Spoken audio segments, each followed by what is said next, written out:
अगर आपके पास में ऐसा कोई पुराना लैपटॉप पड़ा हुआ है जो DDR3 रैम लेता है तो इसे अपग्रेड करना काफ़ी आसान है। एक तो ये जो लैपटॉप है ना पूरा इस तरह से खुल जाता था, तो इसमें आजकल के नए चिपके हुए लैपटॉप जैसी दिक्कत नहीं है। लेकिन DDR3 में एक दिक्कत ये आती है कि DDR3 के अंदर आपको दो सब टाइप मिलते हैं।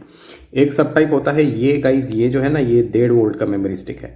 और उसके बाद में एक दूसरा वेरिएंट आता है, ये है DDR3L, मतलब लो वोल्टेज 1.35 वोल्ट वाला रैम स्टिक। अब होता क्या है कि आपका स्लॉट अगर 1.35 वोल्ट ही जनरेट करता है तो आप अगर इसमें 1.5 वोल्ट का स्टिक लगा देंगे तो आपका लैपटॉप नहीं चलेगा। और एक तो इन स्लॉट के ऊपर ऐसा कुछ ढंग से लिखा भी नहीं होता है। तो मैं आज जो है आपको एक गोल्डन टिप दे देता हूँ गाइज, आपके लैपटॉप में अगर DDR3 रैम चलती है, ठीक है, तो आंख मीच के आप जो है ना डायरेक्टली DDR3L जो लो वोल्टेज का वेराइटी है वो ले लीजिए। ये दोनों स्लॉट में चल जाता है, 1.5 और 1.35 वोल्ट के स्लॉट में चल जाता है। बाइंग लिंक आपको नीचे डिस्क्रिप्शन में मिल जाएगा।